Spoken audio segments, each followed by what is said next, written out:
the honorable members, you will be going through the different aspects and timelines now provided by the Public Finance Management Act as amended, and the details you get to know. The budget takes the whole year to execute. They start with the budget circular, budget call circular, then the government comes up with the budget framework paper, which is supposed to be in Parliament by the 31st of December of that year. We should receive the budget framework paper, which was discussed within the timelines agreed in the law. So, honorable members, these are processes we'll be going through to handle the budget. You will be starting with a new budget for the next year, which has now been handled. Today we receive the formal statement of the budget, and we'll proceed from there. Let me also inform you that I received notification from HE, the President, that the Honorable Amos Lugolobi will be reading the budget speech today. Thank you very much.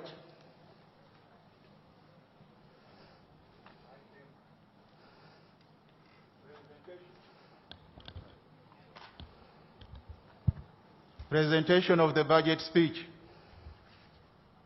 I now invite Your Excellency to proceed with the presentation.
Your Excellency, the President of the Republic of Uganda, Your Excellency, the Vice President, the Right Honorable Speaker of Parliament, Your Lordship, the Chief Justice, the Right Honorable Deputy Speaker of Parliament, the Right Honorable Prime Minister, Honorable Ministers Designate, Honorable Members of Parliament, Your Excellencies, Heads of Diplomatic Missions and Development Partners, distinguished guests, ladies and gentlemen. Honorable Amos, let me just correct an error which I take responsibility for. I greeted the First Lady when she arrived, but in my speech, I forgot to recognize her. Mama First Lady, you're welcome. Proceed. Thank you so much, Right Honorable Speaker. Before I proceed with this presentation, let me begin by appreciating His Excellency the President for availing me this opportunity to be the one presenting this budget on his behalf. Your Excellency, thank you so much for according me that opportunity, that rare opportunity. Mr. Speaker, I'm presenting the budget speech for the financial year 2021-2022, whose theme is industrialization for inclusive growth, employment, and wealth creation. Mr. Speaker, sir, in accordance with Article 155(1) of the Constitution of the Republic of Uganda and the Public Finance Management Act 2015, and in exercise of the power delegated to me by His Excellency the President of the Republic of Uganda, I have the honor to present the budget speech for the financial year 2022 budget. The Public Finance Management Act 2015 requires that the budget is approved by Parliament prior to the beginning of the financial year. This being a year when general elections were held, the budget for financial year 2021-2022 was approved by the 10th Parliament on 7th May 2021. My statement today is therefore a summary of the budget as approved by that Parliament. I thank all honourable members of that Parliament for the excellent cooperation in the preparation and approval of the budget.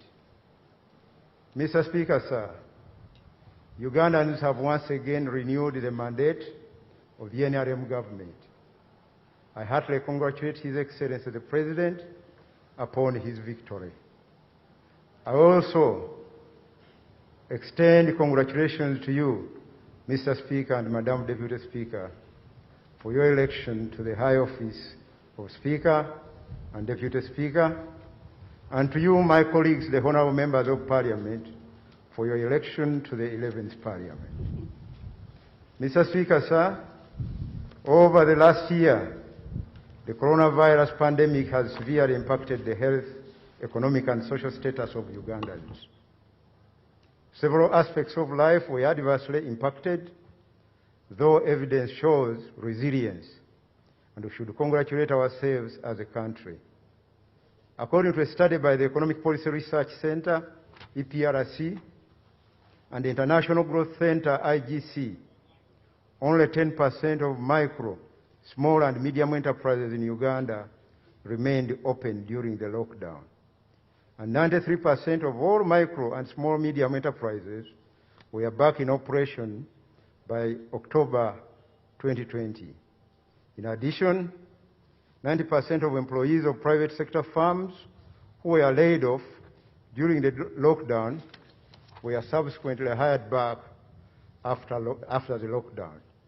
And only 6.5% suffered permanent layoffs. Mr. Speaker, the economic shocks that we have faced have, interestingly, also presented us with several opportunities. We have improved efficiency in public spending by using digital solutions, thus reducing the absolute need to travel abroad and inland, and physically attend meetings and workshops. Secondly, in response to the global supply chain disruptions due to the COVID-19 pandemic, several firms switched production lines to the manufacture of items that were previously imported, such as masks and sanitizers, which are critical in containing the spread of the virus. In addition, several locally sourced e-commerce applications have been developed to facilitate transactions during periods of restricted movements. These, among other innovative initiatives, are homegrown and can enhance self-sufficiency and advance our strategy for import substitution and export promotion. Mr. Speaker, sir, while Ugandans have withstood the consequences of the pandemic, its second wave is unfolding with little certainty as to its severity and impact. This is the most serious threat to our existence today. I appeal to every single one of us to protect themselves from the virus by strictly following standard operating procedures, SOPs. I also urge people of Uganda to urgently get vaccinated. Mr. Speaker, sir, the overarching goal of the NRM government over the new term of office is to drive faster and inclusive socio-economic transformation, building on the progress we have attained over the years. The key to rapid socio-economic transformation in Uganda rests on industrialization, mainly based on agriculture, boosting private sector business, and ensuring the well-being of Ugandans, together with the development of their skills for productive work. The budget for next financial year, 2021, is therefore premised on the theme, industrialization for inclusive growth employment, and wealth creation. Mr. Speaker, in this budget statement, I will do the following. Number one, report on Uganda's economic and social progress over the last 5 years. Number two, present the economic growth strategy and priorities for financial year 2021-2022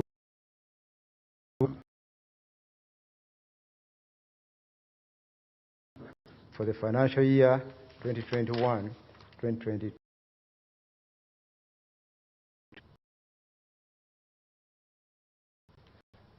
Mr. Speaker,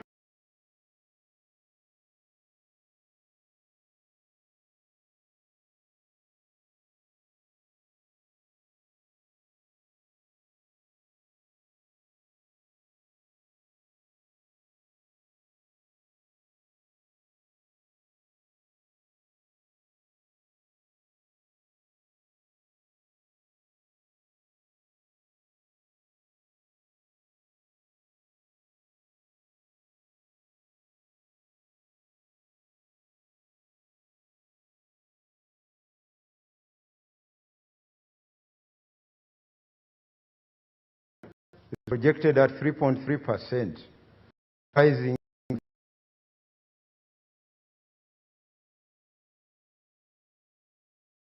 the last 5 years. The size of the economy has grown from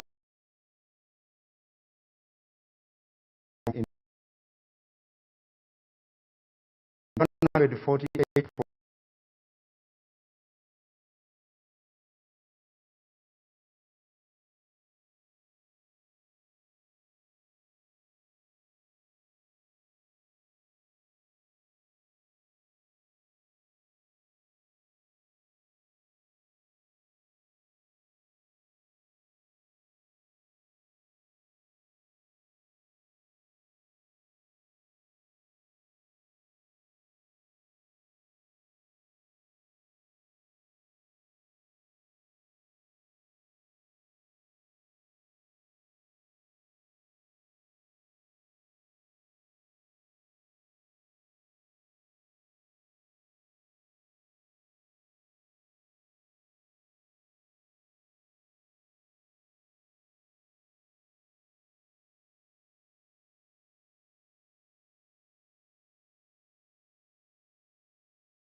electricity connections policy, 152,500 households have been connected to the grid. Power generation capacity has increased by 38% from 925 megawatts in 2016 to 1,274 megawatts in 2020. The completion of the Karuma hydropower plant, which is 98% complete, and several mini hydropower plants, such as Aswa, Nyagak, and Muzizi, will further increase this capacity. Digitalization, Mr. Speaker. Internet access now stands at 52%, with 21 million people using the internet. Active mobile money subscriptions are 23 million, served by 235,800 mobile money agents. High-speed optical fiber cable covers 3,900 kilometers. In addition, new industries have been established in the assembly of computers, mobile phones, and accessories, and the development of knowledge-based ICT solutions. The ICT Innovation Fund, established in 2017, has funded the local development of 115 applications, many of which are in use in the government and the private sector. These include the Academic Information Management System and the e-government procurement solutions. Regarding human capital development, Mr. Speaker, the quality of life of Ugandans has improved over the last 5 years. Life expectancy has increased from the lowest level of 44 years in 1998 to 63 years currently. Literacy rates have improved to 76% of the population. In addition, the following progress has been recorded. Number one, 5.4 million home study books were distributed to private and public primary and secondary schools to support continuity of learning during COVID-19 pandemic. Number two, 270 teachers were trained in early grade reading methods for pre-primary schooling as part of the early childhood development curriculum rollout this year. And 14,350 teachers were trained to provide psychosocial support arising from COVID-19. Number three, construction of 117 seed secondary schools was completed, and 64 community secondary schools at sub-counties were grant-aided. Safe water coverage in rural and urban areas is estimated at 68% and 71% respectively. Consequently, 48,000 villages, representing 70% of all villages, have at least a source of water. In urban water supply, National Water and Sewage Corporation has extended 954 kilometers of water mains, and 49,000 new customers have been connected. In addition, 1,506 public stand posts have been installed, which serve an estimated 300,000 people. And five, access to health care, as measured by the proportion of people within a 5-kilometer radius of a health facility, now stands at 91%. Excuse me.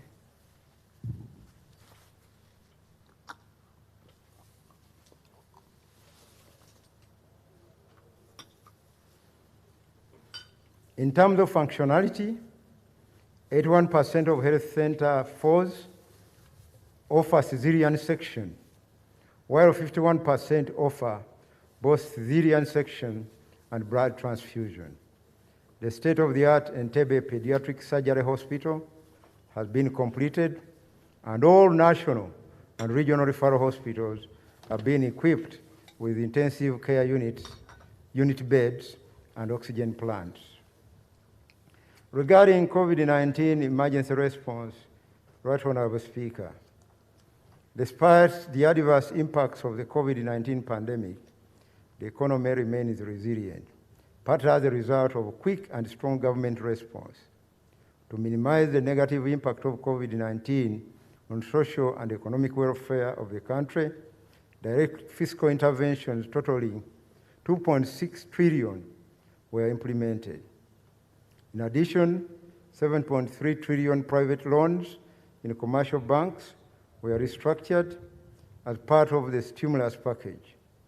The economic stimulus supported household economic welfare, 2, farms to survive the crisis, and 3, maintenance of financial stability to avoid the potential collapse of the economy. Mr. Speaker, sir, during the COVID-19 pandemic, vulnerable groups in the Kampala metropolitan area were provided relief food and masks were distributed countrywide. 60 billion shillings was spent to fund food distribution to 683,000 households, covering 1.9 million persons. The mitigation of the adverse impact of COVID-19 pandemic on health and education was a key element of government response. 964,000 doses of COVID vaccines were procured, and mass vaccination has begun following the priority accorded to most vulnerable categories of the population. Today, 733,923 persons have received their first dose of the vaccine, and 40,895 have completed both doses. Clinical trials of a locally researched treatment is also underway to ensure continuity of education. During the COVID-19 pandemic, distance learning has been used based on electronic platforms, including television and online classes. Digital platforms are also in use for inspection and supervision of schools. To support recovery of business, private sector loans totaling 7.3 trillion shillings, representing 43% of all loans, had repayments postponed, a quarter of which were loans in tourism, trade, and commerce. Tax relief totaling 2 trillion shillings was provided to businesses disrupted by COVID-19. In addition, government paid 677 billion shillings in arrears to private sector firms it owed in order to ease their liquidity situation. The Uganda Development Bank was allocated 555 billion shillings to finance manufacturing, agribusiness, and other private sector firms affected by COVID-19 pandemic. CD capital amounting to 416 billion shillings was provided to the youth, women entrepreneurs, and the Emyoga program. A total of 6,394 Emyoga circles in 349 constituencies have received 200 billion shillings. Regarding governance, Right Honourable Speaker, with respect to law and order, crime reduced by 8.9% from 215,000 cases in 2019 to 196,000 cases in 2020. Interventions such as the Safe City Camera Project, enhanced motorized and foot patrols, and community policing have contributed to this decline. In the judiciary, the proportion of cases that are over 2 years old have reduced from 24% in 2017 to 17.5% in 2021 as a result of the implementation of the case backlog reduction strategy and the use of alternative dispute resolution alongside conventional court proceedings. Excuse me. Mr. Speaker, to sum up, great strides have been achieved on both economic and social fronts, as I have demonstrated. This progress is a result of the sustained effort by government to remove barriers to production and human capital development, as well as peace and security, which have provided a solid basis for the economy to grow, despite the setbacks we all know. The socio-economic transformation in Uganda is unstoppable. I now turn to the economic growth strategy and the attendant priorities. Mr. Speaker, the economic growth strategy for the medium term aims to achieve faster and inclusive growth and enhance socio-economic development.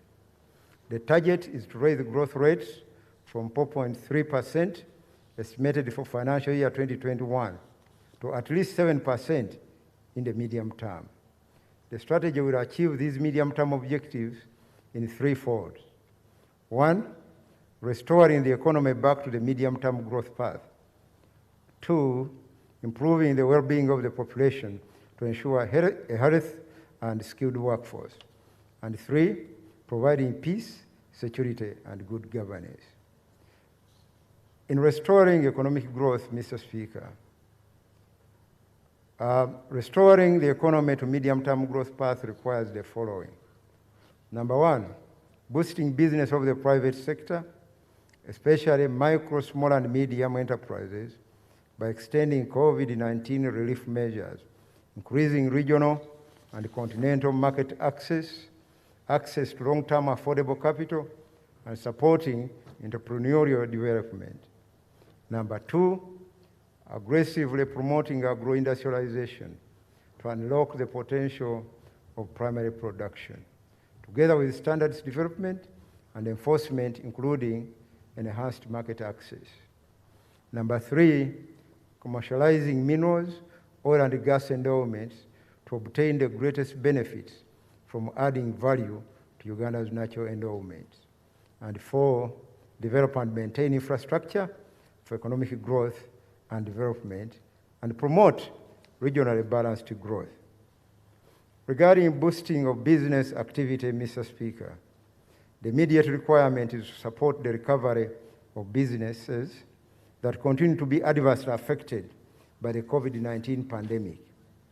In financing the private sector growth, credit relief enables business to improve their liquidity and cash flow.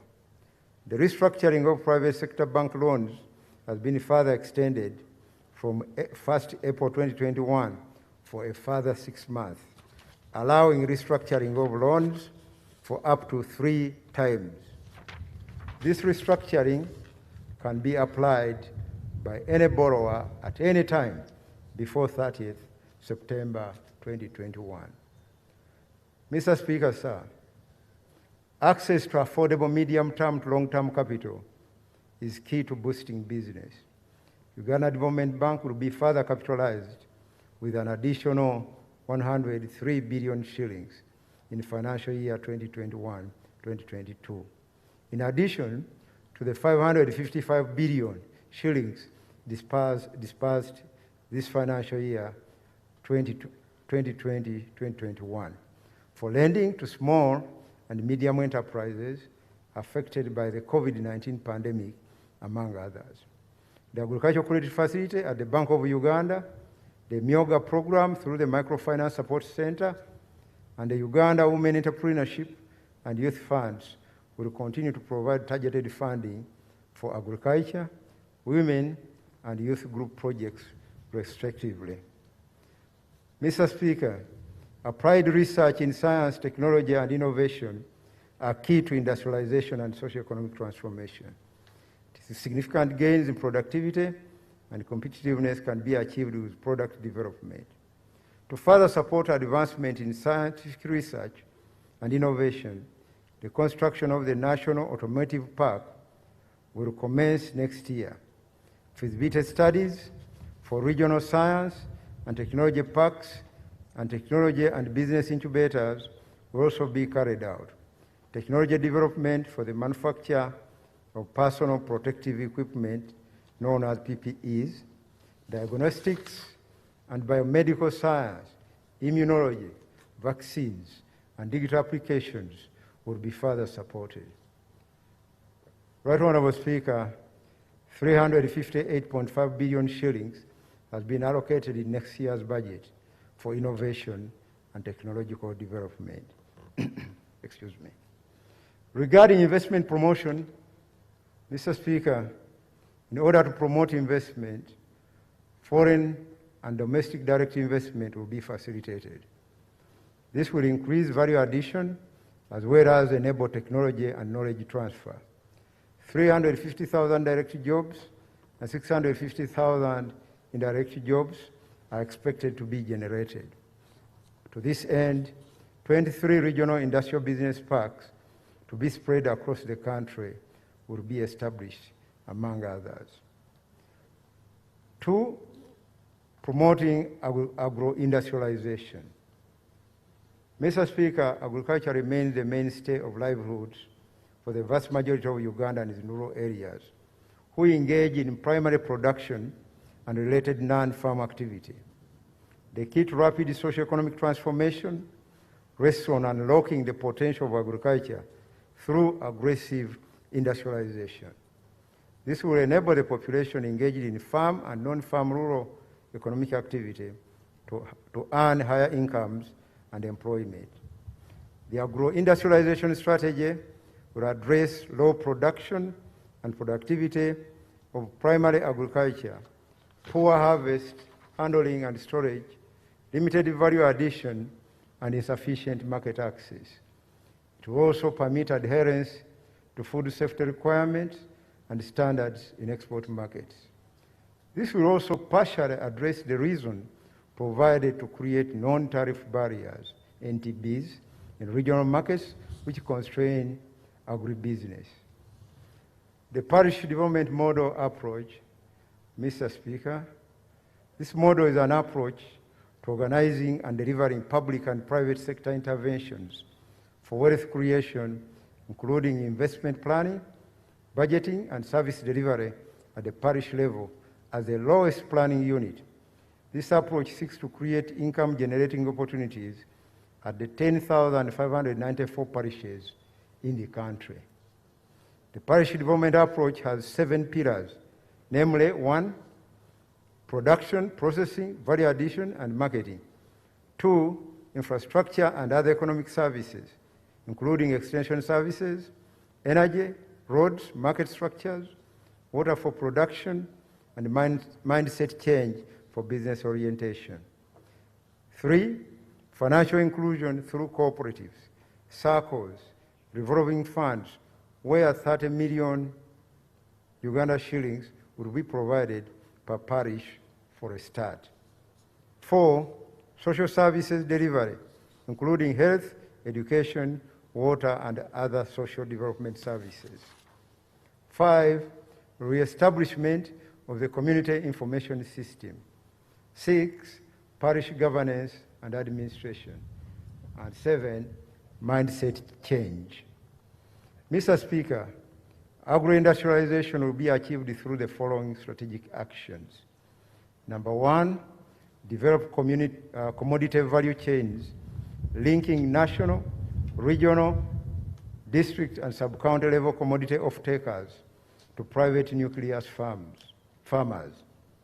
This will enable the production of the 14 key commodities under the parish development model, including maize, cassava, banana, beans, Irish potato, sweet potato, millet, sugarcane, cattle, dairy, coffee, tea, cocoa, and fish. Number 2,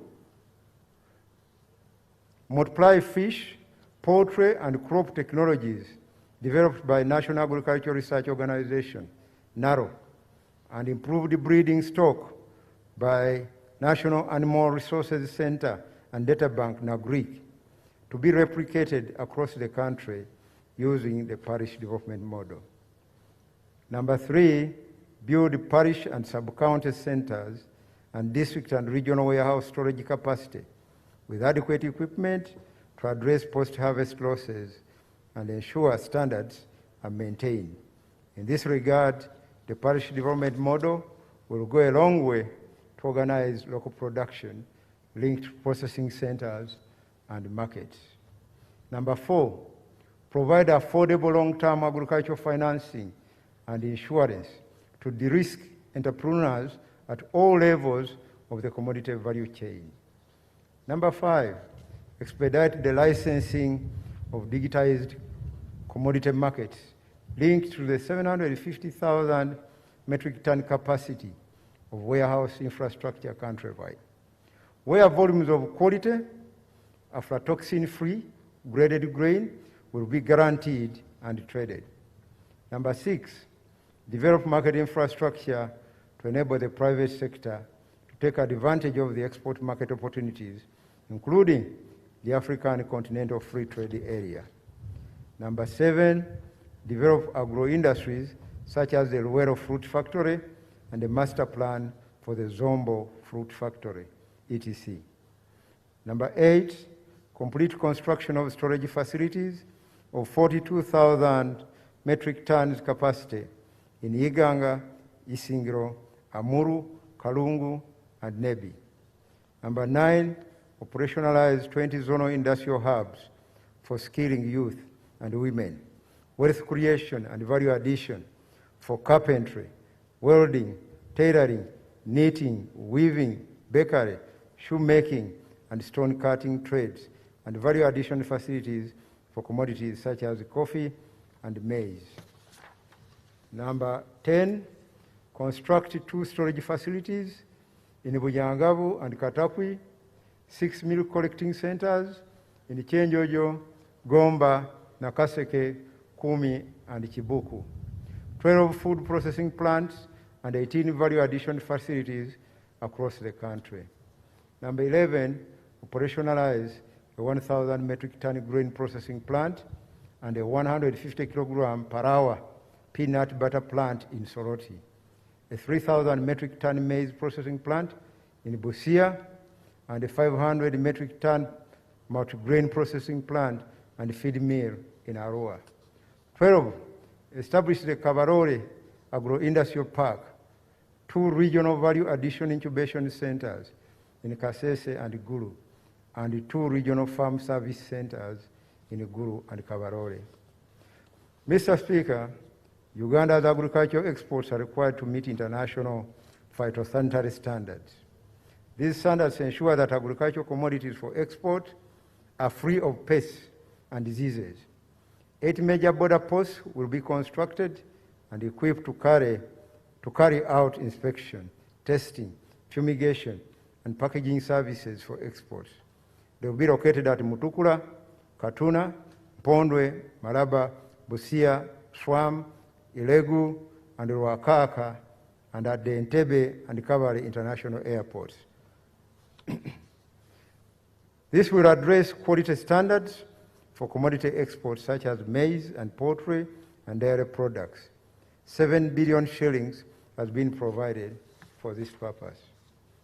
Mr. Speaker, sir, in total, 1.67 trillion shillings has been allocated to support agro-industrialization initiatives next financial year. Now, regarding commercializing minerals, oil and gas endowment, Mr. Speaker, exploitation of Uganda's minerals, oil and gas endowments is a major source of growth in the medium term. Mineral beneficiation adds economic value to naturally endowed minerals. The commercialization of our oil and gas endowments will generate investments of between $15 to $20 billion over the next 5 years. The requirement to have these investments with substantial local content will enable the creation of jobs and allow local companies to benefit from supplying goods and services to the petroleum sector. Recently, Government of Uganda and Tanzania signed agreements that will facilitate the undertaking of the final investment decision by the oil companies. These agreements will accelerate the production of the first oil. Investment requirements in this sector will now present an opportunity for foreign direct investment inflows. Creation of both direct and indirect jobs, facilitate local enterprise growth, including forward and backward linkages to agriculture, tourism, and the petrochemical industries. I thank the President for his foresighted leadership in guiding and spearheading the development of this sector. Mr. Speaker, the priority interventions in the mining industry next financial year are as follows. Number 1, establish the mineral reserves that are economically feasible for extraction in 80% of the country, and complete the airborne geophysical surveys of the remaining 20% in the Karamoja sub-region. Number 2, finalize the mining law and enhance public-private partnership arrangements to develop minerals, starting with the iron ore in Western Uganda, restoration of the Katwe salt factory, and provision of an attractive taxation regime that protect and support local steel production. 3, explore all geothermal resources to quantify the geothermal potential of the country and promote the development of Kibiro, Katwe, Bulanga, and Panyimu geothermal prospects. Mr. Speaker, 49 billion shillings has been allocated in the budget for financial year 2021-2022 to support the mineral development interventions. Mr. Speaker, in the oil and gas industry, critical actions that have now paved the way for investment and commercialization include the signature of agreements between Uganda, Tanzania, and the international oil companies for the East African crude oil pipeline. The enabling legislation for this pipeline will soon be brought to Parliament for consideration. Mr. Speaker, the signature of these key agreements signals the commencement of the development and production phase of petroleum. Construction of Tilenga and Kingfisher facilities, as well as the East Africa crude oil pipeline, will commence this year, and the first oil is expected in early 2025. This development will create significant benefit to our economy and to all Ugandans, especially those who will participate in provision of services and goods to the industry. In addition, the following interventions will be undertaken. Number 1, the second licensing round of exploration areas will commence in order to enable discovery for additional petroleum reserves. Number 2, the construction of oil roads will continue. Number 3, the national content policy that provides priority to Ugandans to supply the oil and gas industry and provide employment will be implemented.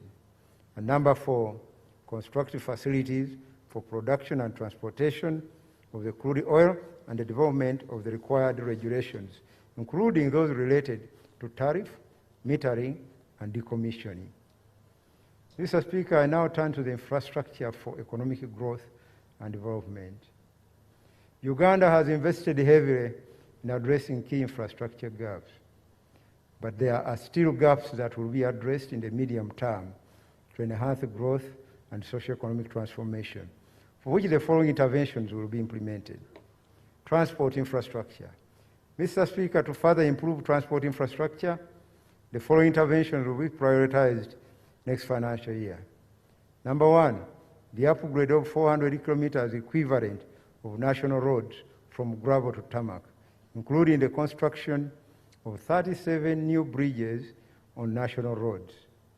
Number 2, rehabilitation of 200 kilometer equivalent of national roads and 400 kilometers of community access roads and the maintenance of national and district urban and community access roads network.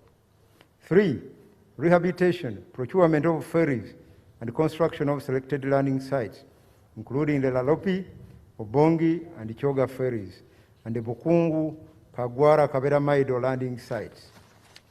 Continue support for the revival of the national airline and maintenance of upcountry aerodromes. 5, acquire right-of-way for the standard gauge railway, rehabilitate Tororo Gulu meter gauge railway, and of Kampala Maraba meter gauge rail line, and complete the Gulu logistics hub.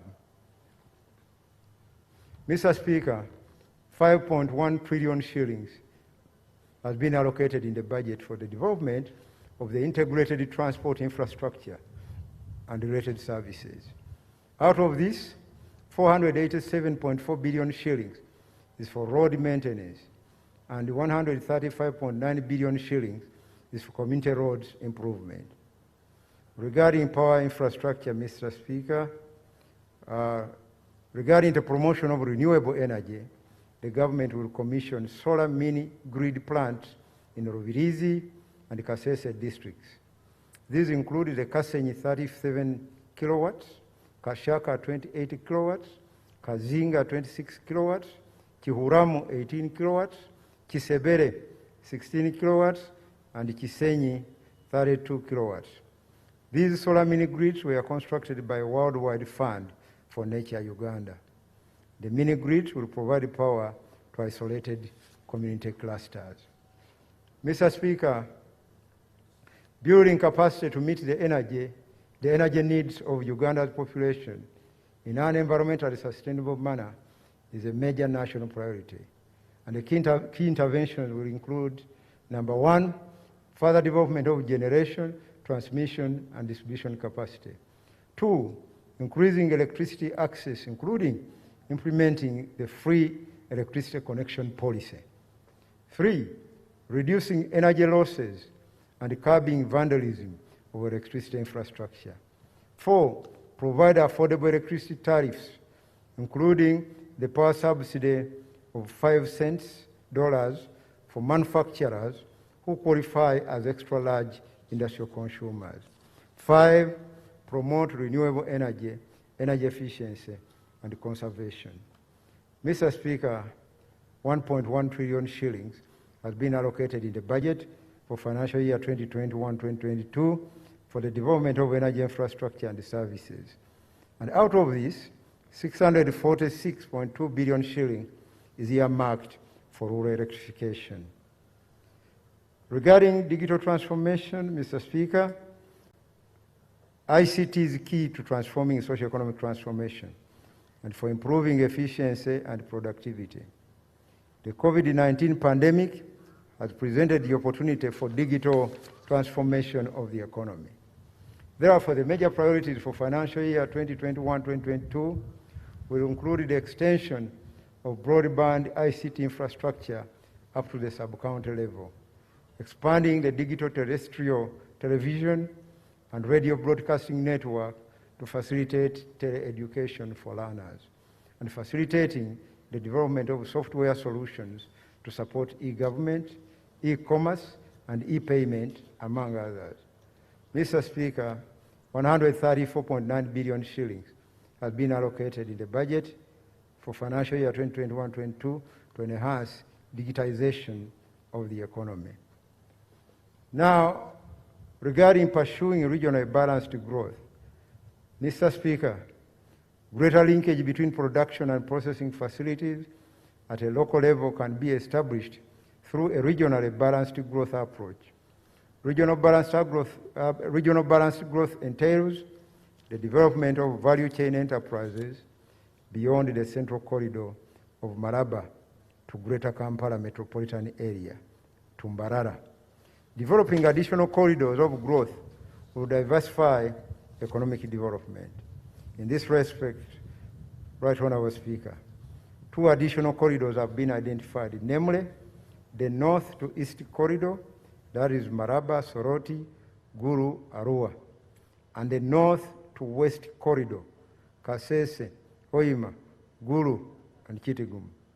These corridors altogether form a growth triangle across Uganda where production, value addition, and agro-industrialization can holistically take place. Industrial and business parks will link production areas to national, regional, and international markets. This approach is consistent with the local economic development model that has been developed for the Rwenzori region. Mr. Speaker, sir, the growth triangle approach leverages urbanization as a force for socio-economic transformation. Recently established cities, namely Arua, Mbarara, Gulu, Jinja, Fort Portal, Mbale, Masaka, Lira, Soroti, and Hoima, are located in the corridors of the growth triangle. These cities will be centers for industrial and business parks, trade, and serve as centers of excellence in healthcare, education, and hospitality. This will make urban areas more productive and also develop a revenue base for the cities. Strengthening physical planning and addressing urban crime, pollution, and traffic congestion are key aspects in developing the growth triangle. Mr. Speaker, regarding improving well-being of Ugandans, improving the quality of life of Ugandans is central to our growth strategy. A healthy population and skilled workforce is a fundamental requirement for socio-economic transformation. Key interventions in education, health, water, and sanitation are necessary to ensure effective human capital development. Regarding health, Mr. Speaker, the immediate health need we are faced with is ensuring containment of the COVID-19 pandemic. Widespread vaccination and the enforcement of standard operating procedures are the only preventive measures that guarantee protection against COVID-19. The initial target is to vaccinate at least 6 million most vulnerable persons, comprised of teachers, health workers, the elderly, and persons with chronic ailments. Shillings 560 billion has been provided for the procurement of vaccines. To enhance the commendable job by the health sector in dealing with the COVID-19 pandemic, intervention to improve health workers' skills and work environment will be prioritized. In addition, health infrastructure will be maintained and systems strengthened to ensure increased efficiency and effectiveness in healthcare delivery. The use of digital technology will play a key part in not only delivering health skills training, but also in improving systems for greater efficiency. Mr. Speaker, other priorities of the health sector next year include the following. Number one, upgrade 43 health facilities and construct new health center 3s in 60 sub-counties. To ensure functionality, the recruitment of additional staff for each of the upgraded health facilities has been arranged. Number two, construction and equipping of the Uganda Heart Institute at Mulago will be completed, and the regional oncology and diagnostic center in Gulu by the Uganda Cancer Institute will be established. Number three, ensure adequate supply and delivery of essential medicines and health supplies. The National Medical Stores budget has been increased from 420.3 billion shillings this fiscal year to 600.3 billion shillings next financial year. Regarding education, Mr. Speaker, transforming education delivery is of paramount importance in improving learning outcomes, especially with the recent experience with the COVID-19 pandemic. Adopting e-learning methods and digitizing inspection and supervision to address absenteeism of learners and teachers will improve learning outcomes. We shall also build on the gains of the universalization of education and skilling programs by upgrading more of the country's education training facilities into effective institutions of learning and skill development.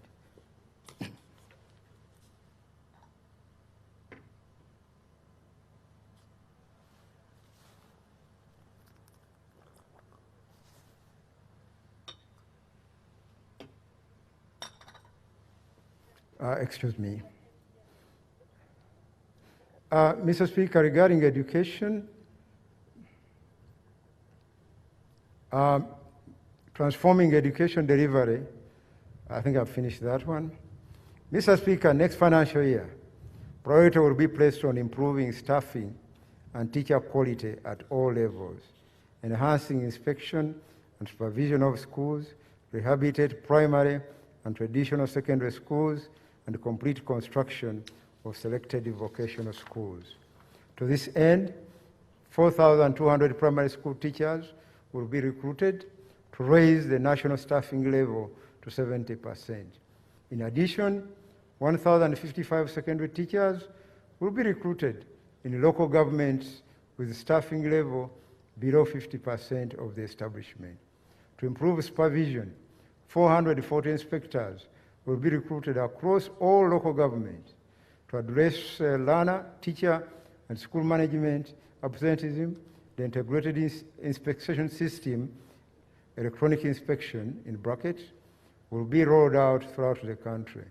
The rehabilitation of 74 primary and 13 traditional secondary schools, for example, Navisunsa Girls School, will also be undertaken.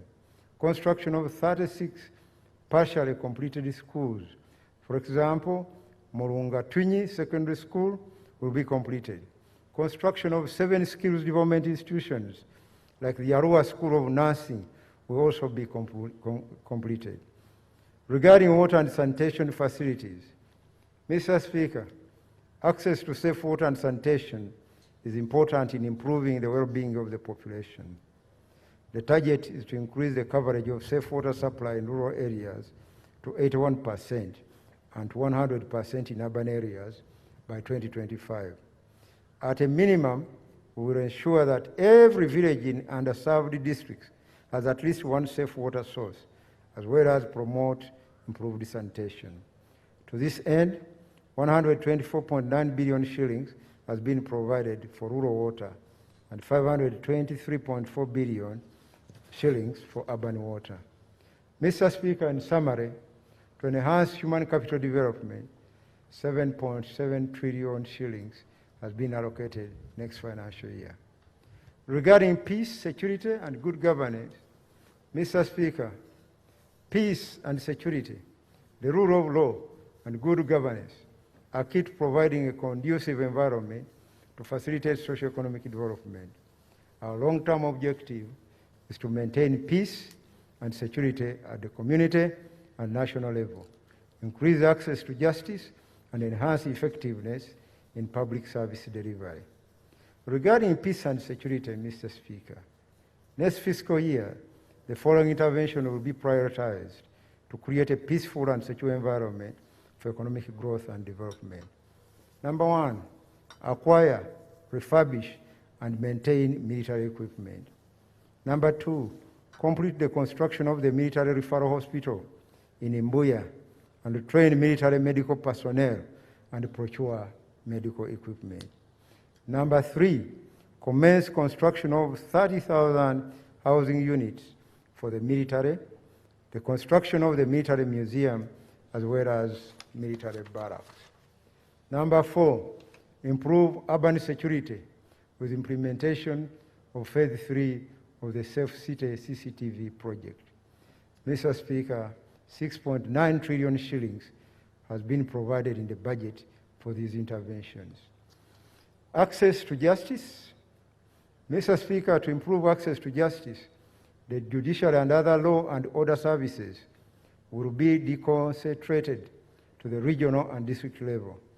In this regard, 9.4 billion shillings has been provided to kickstart the construction of the courts of appeal in Gulu and in Mbarara, High Court circuits in Ruero and Soroti, Magistrates courts in Budaka, Albetong, and Yantonde, Grade 1 Magistrate courts in Abim, Patong, Karengo, and Chazanga. Mr. Speaker, the budget of the judiciary was substantially enhanced from 199.1 billion shillings to 376.9 billion shillings. Out of this, shillings 146.6 billion has been provided for the recruitment and facilitation of judicial staff.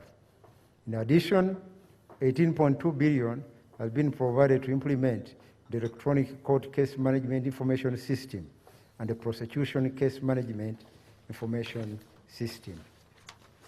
Regarding improving budget efficiency, Mr. Speaker, efficiency in public spending not only ensures public funds are well spent, but also enables other priority needs to be funded. Next financial year, expenditure is projected to decline by 3.4% of GDP to 21.1% from 24.4% this financial year. It is projected to average 19.3% over the medium term. The following interventions will improve efficiency in public spending. Number 1, rationalization of government institutions to eliminate mandate overlaps and duplication. Number 2, improved asset management, including maintenance of public infrastructure and improving government fleet and equipment management using leasing options. Number 3, strengthen the procurement by sanctioning officials and other persons who unduly influence procurement processes. 4, elimination of the accumulation of domestic arrears by clearing existing stock of arrears and curtailing further accumulation. Sanctions will be applied to accounting officers in accordance with the Public Finance Management Act 2015 if there is further arrears accumulation. Number 5, enhanced budget monitoring and evaluation by strengthening executive oversight for improving efficiency in public policy, programs, and project implementation. Number 6, digitization of public financial management systems through automation and integration of ICT systems to ensure timely release and disbursement of funds. Use of national identification numbers upgraded with enhanced biometric features will improve efficiency in government transfers to beneficiaries using mobile money. This will be used in transfers under the Social Assistance Grant for the elderly and the Myoga seed capital. Number 7, further scale down on spending on consumptive items such as travel abroad, just like we have done during the COVID-19 pandemic. Savings of 800 billion shillings have been identified. Mr. Speaker, the new programmatic approach for budgeting under NDP 3 in the government departments and align the budget to the results we want. I now turn to the financial year 2021-2022 financing framework. Mr. Speaker, the fiscal strategy for financial year 2021-2022 and the medium term aims to create resources to finance priority interventions while maintaining fiscal and debt sustainability. It is premised on mobilizing a higher level of domestic revenue and enhancing returns from public investment. The government will also undertake a review of public expenditure to improve efficiency. On domestic revenues, Mr. Speaker, domestic revenue for next financial year is projected at 22,425 billion, equivalent to 13.8% of GDP, compared to a projected outturn of 19,432 billion shillings, equivalent to 13.1% of GDP in the financial year 2020-21. This targeted revenue is an increase of 0.7 percentage points of GDP. The increase in tax collections will be realized from an improvement in the level of economic activity, increased efficiency in tax collection by URA through strengthening compliance and enforcement, as well as new tax measures and administrative reforms. Tax policy interventions. Accordingly, I will highlight some tax policy interventions which will be implemented in financial year 2021-2022. Number 1, reform taxation of rental income to remove the incentive for non-individual rental taxpayers to claim unrestricted deductions which significantly reduce their tax contribution. Number 2, reduce rates of depreciation for some classes of assets. Number 3, discontinue the concurrent deduction of initial allowances and depreciation in the first year of use of qualifying assets. 4, review the capital gains tax regime by allowing for the effect of inflation and providing tax relief for venture capital investments. Number 5, broaden the scope of taxation of plastics to cover all the plastics. Number 6, rationalize the excise duty regime on telecommunication services by scrapping the excise duty on over-the-top, known as OTT, and introduce a harmonized excise duty rate of 12% on airtime, value-added services, and internet data, excluding data for provision of medical services and the provision of education services. Number 7, introduce an export levy of 7% on the value of fish maw exports. Number 8, impose an export levy of 5% and 10% on processed and unprocessed gold and other minerals, respectively.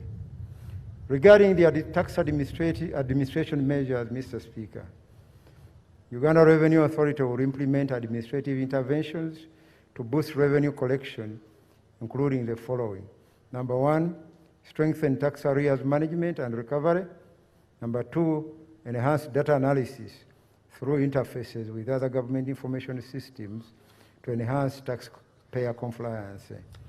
Number three, enforce tax compliance using the electronic fiscal receipting and invoicing solution and digital tax stamps. Number four, enforce enhanced licensing requirements for clearing and tax agents and bond operators. Number five, improve detection of smugglers using non-intrusive inspection equipment. And number six, close all bonded warehouses for imported sugar for re-export to avoid undeclaration and misclassification. These administrative measures will generate about 800 billion shillings in revenue collections. Mr. Speaker, the capacity of local governments to collect revenue will be enhanced through training and ICT infrastructure. Public debt sustainability. Mr. Speaker, Uganda's debt amounted to $17.96 billion as at 31st December 2020, equivalent to 49.8% of GDP. Borrowed funds have been used to finance mainly infrastructure projects such as the Karuma and Isimba hydropower plants, oil roads, development of airports, industrial parks, transmission lines, water and irrigation projects. Uganda public debt remains sustainable in the short, medium and long term. I reaffirm government's unwavering commitment that Uganda shall continue to honor its debt obligations as they fall due. Uganda will not default on repayment of its debt. All contractual debt obligations will be fully honored. Mr. Speaker, the government will undertake the following key strategies, among others, to keep our debt within sustainable levels. Number one, ensure that projects are well appraised to allow only those that are viable and aligned to the National Development Plan. Two, prioritize borrowing for only projects that enhance socioeconomic transformation and enhance project implementation. Three, prioritize borrowing from concessional sources. And four, increase the maturity profile of our domestic debt. The resource envelope for financial year 2021-2022.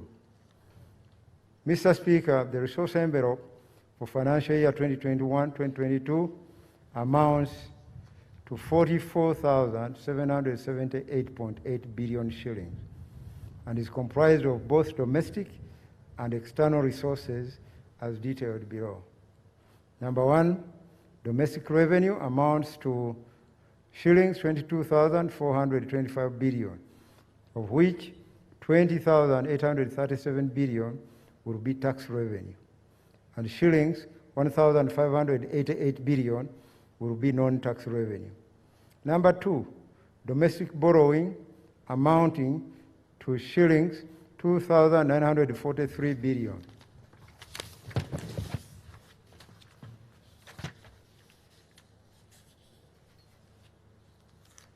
Number three, the petroleum resource amounts to 200 billion shillings. Number four, budget support accounts to 3,583 billion.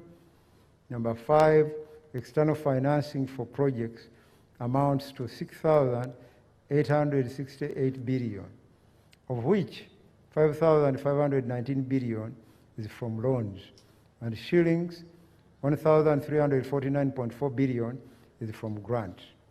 Number six, appropriation in aid collected by local governments amounts to 212.4 billion shillings. And number seven, domestic debt refinancing will amount to 8,547 billion. Mr. Speaker, sir, total expenditure will be 44,778.8 billion shillings, excluding domestic debt refinancing, and appropriations in aid, AIA. It amounts to shillings 36,019.4 billion, of which wages and salaries is 5,528.6 billion shillings. Non-wage recurrent expenditure is 15,625.4 billion, and government expenditure is 14,865.3 billion shillings. Conclusion, Right Honourable Speaker, Your Excellency, and honourable members. The economic growth strategy and budget priorities that are presented today seek to speed up economic recovery and drive more inclusive growth by creating an environment for increased socio-economic empowerment of the ordinary Ugandans. Specific focus in the coming budget has been placed on implementing the parish development model, which provides a unique opportunity for transforming the subsistence households through productivity enhancement, jobs, and empowerment of youth and women. Investments in oil and gas will provide opportunities for both direct and indirect jobs, including local enterprises development. Market infrastructure development will guarantee export markets for our products. Addressing constraints in infrastructure and agriculture, as well as improving service delivery, will improve our competitiveness and accord Ugandans a better quality of life. I therefore commend this budget to the people of Uganda as we continue implementing actions to transform our economy from subsistence to a modern one, for God and my country.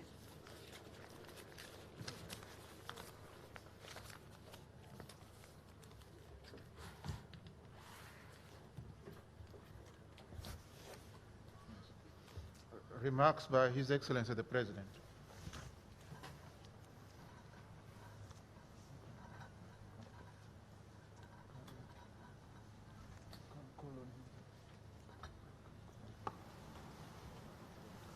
Your Excellency, it's your time to address the House.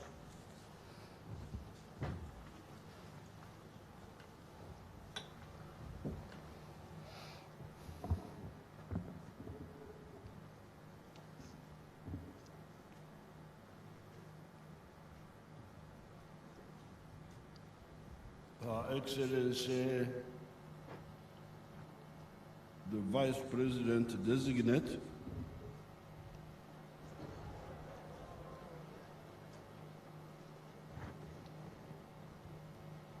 the Right Honourable Speaker of Parliament,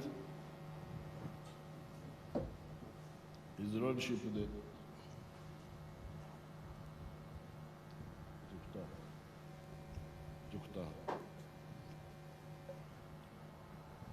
His Lordship the Chief Justice,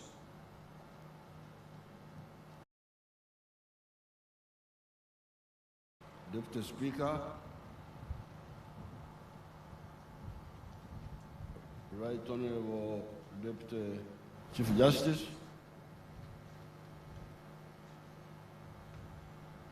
Right Honourable Prime Minister Designate,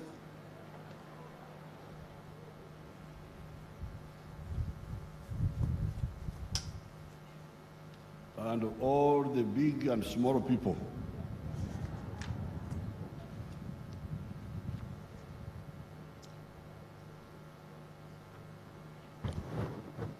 I want to thank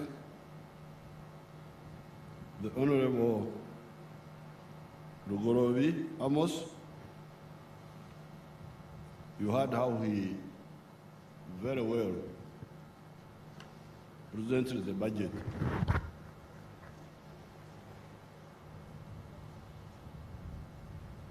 My job is, you had the budget, so the comments I make are just to clarify a few points. The first point is an ideology and a strategic one, which I always try to clarify whenever I get opportunity. the issues I've seen in Uganda here for the last 70 years have been mainly, which some people don't grasp very well, and that's why we waste quite a bit of time. It seems there is a struggle between the producers of wealth and the parasites.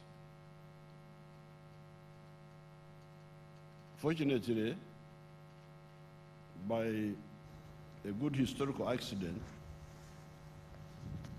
I belonged to the producers of wealth. In Tungamo,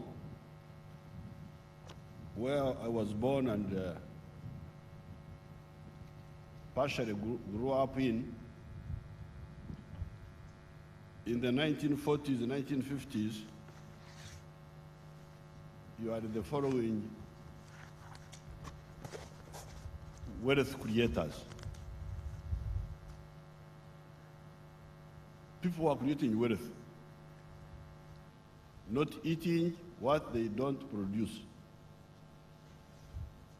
You had cattle keepers, in which activity I was involved. Myself, directly. There is no work involving cattle which I didn't do myself with my own hands. Then we had crop farmers for food. Bananas, sweet potatoes, millet. Millet was very much used at that time in those areas. These were wealth creators. We had a few people who were catching a shonzi. A shonzi are mud fish. I think they call it the mud fish. We had some families who were doing that. We didn't have proper fishermen because we were a bit far from the water, but we had these people who were catching fish. Then we had artisans, blacksmith, Abahesi, a man called Manyoro. We had carpenters who are making wooden buckets, making milk pots, making all sorts of wooden products. And then, in Tungamo, we didn't have any cash crop growers in the 1940s, 50s, no. We were all abakorera chida, chonka, working only for the stomach. But in some of the neighboring sub-counties like Ndeja and also in Igara, Chamhunga, Cheizoba, a few areas of Shema, they had started some cash crops. We were hearing cash crops like coffee, and in Chamhunga, tea was started in the 1950s. So, we were wealth creators, all of us, many of us. Then we had a few service people who were doing servicing. We had a few Indians, I think there were like 4, plus 2 Arabs. The Indians were Abdallah, Mahmoud Ali. The Arabs were, one was called Bumbakare, which is the Kenyan colonization of Abu Bakr. They were calling him Bumbakare.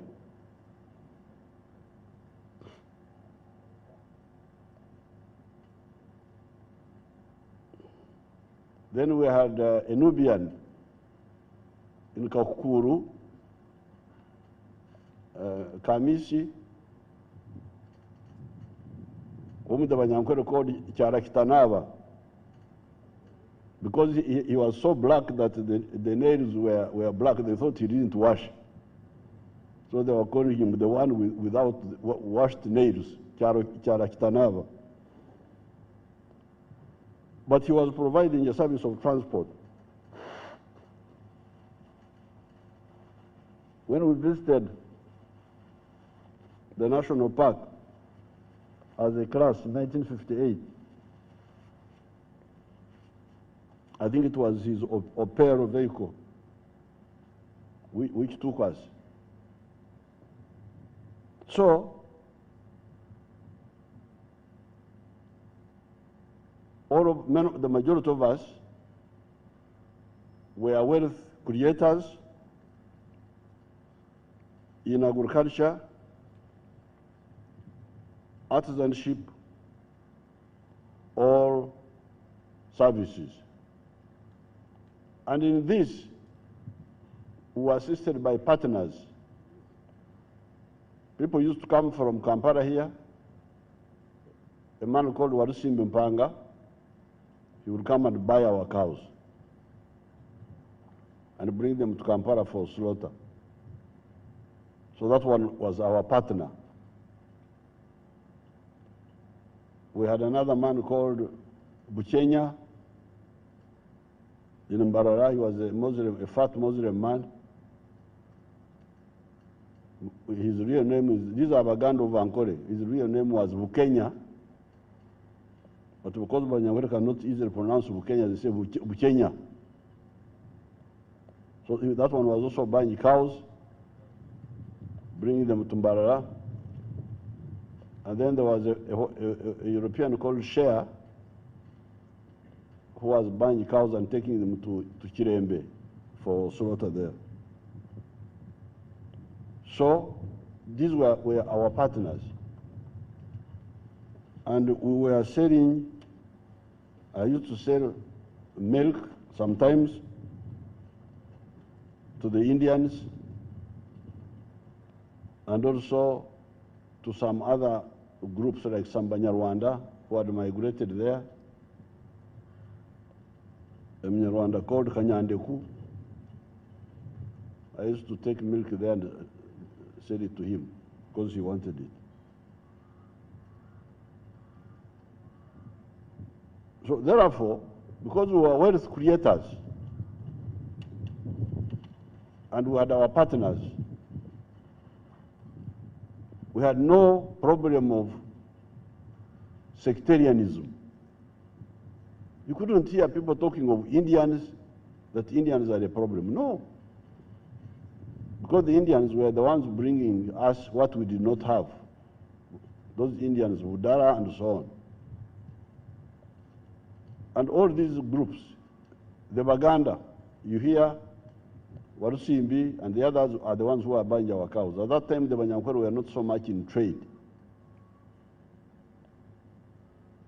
Then you had the Banyarwanda buying some of our products. So ideologically, because we are people involved in wealth creation, we have no time for sectarianism. Because we need one another.